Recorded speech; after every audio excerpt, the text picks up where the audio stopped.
ये लोगों ने देश का साथ हमेशा गद्दारी करके रखा था, बाबर को पाल के रखा अयोध्या में।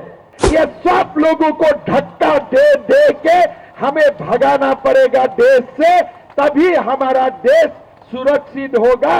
जो पाकिस्तान का नारा दिया, पाकिस्तान जिंदाबाद, एक एक को मारो, एक एक को धक्का लगाओ, किसी को माफ नहीं करना है।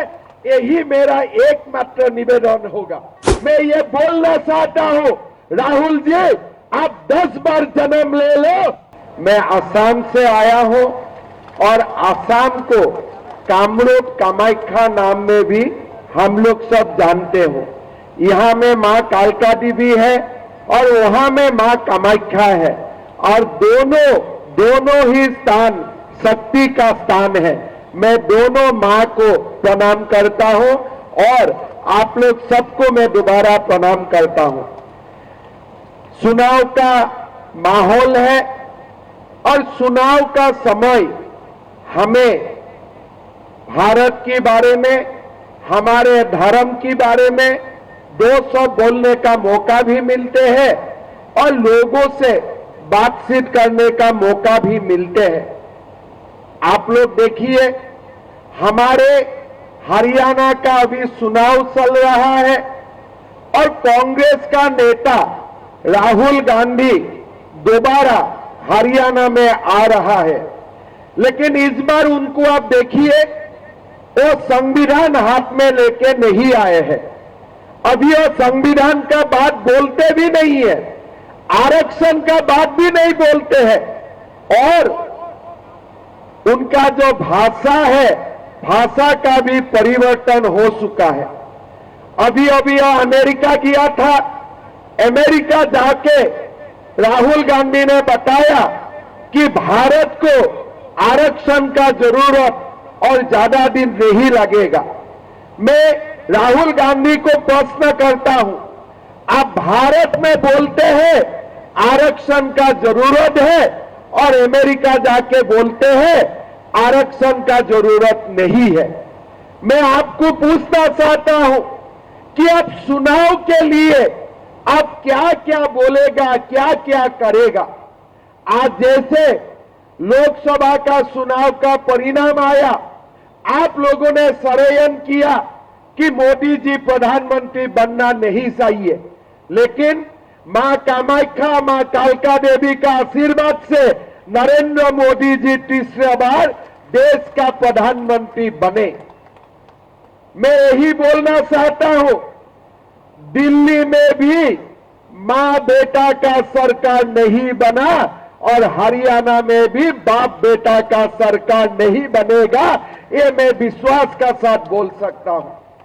भाइयों और बहनों, आप लोगों को मालूम है लोकसभा चुनाव में राहुल गांधी आए थे, अग्निवीर का मुद्दा उठाया था।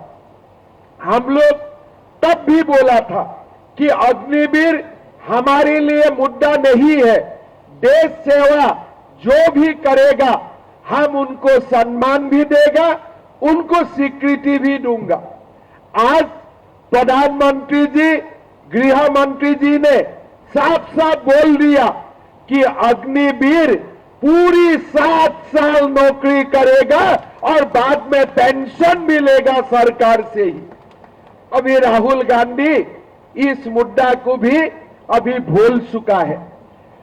मुद्दा उठाया सरकारी कर्मचारी का पेंशन, हमें बोला कि हम कमेटी का निर्माण कर रहा हूं, थोड़ी ही दिन में पेंशन का बारे में हम आप लोगों को बताऊंगा।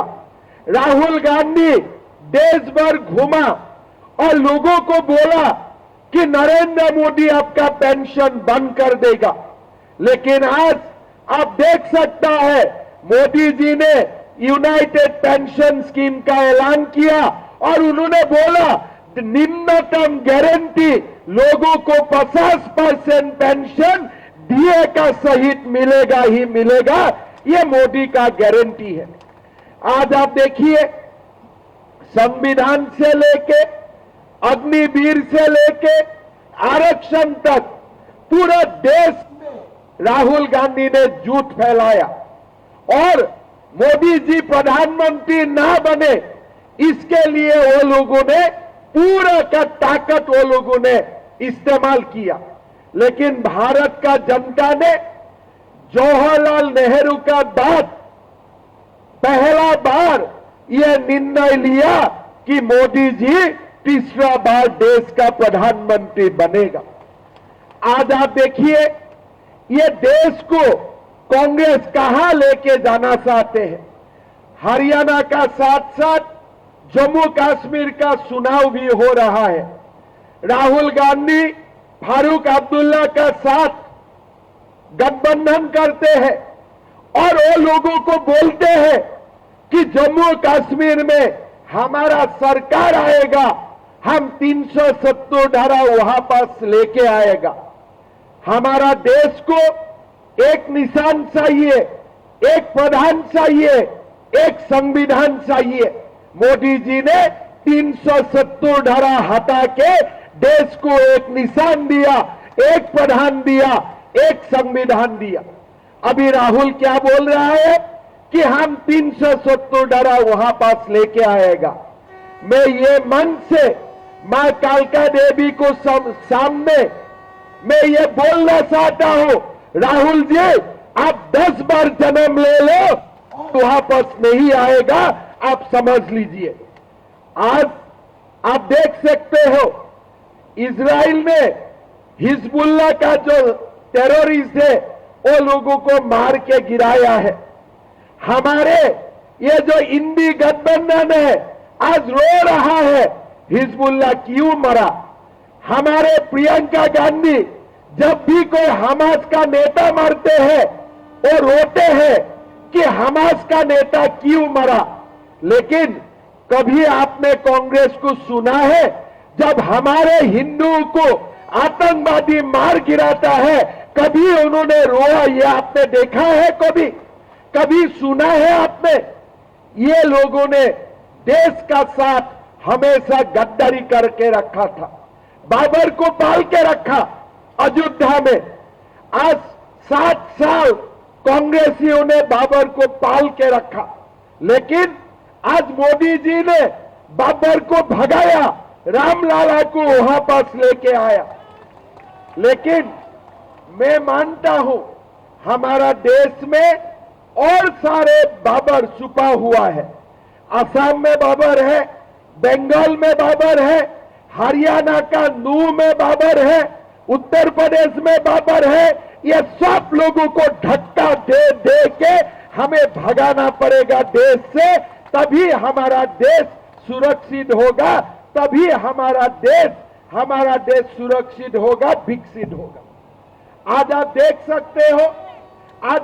सकते हो हरियाणा का चुनाव का नामांकन होते हैं, हरियाणा चुनाव का नामांकन होते हैं और कांग्रेस का उम्मीदवार नामांकन रैलियों में पाकिस्तान जिंदाबाद देते हैं। मैंने वीडियो देखा हरियाणा का चुनाव, पहले मैं सोच रहा था कि कोई पाकिस्तान में चुनाव हो रहा है, फिर बाद में लोगों ने मुझको बोला कि ये हरियाणा का चुनाव। मैं इतना ही निवेदन करूंगा, बीजेपी का सरकार बनने वाला है, जब भी सरकार बनेगा मैं नायब सैनी जी को एक ही रिक्वेस्ट करूंगा, वीडियो देखे और जो पाकिस्तान का नारा दिया पाकिस्तान जिंदाबाद, एक एक को मारो, एक एक को धक्का लगाओ, किसी को माफ नहीं करना है।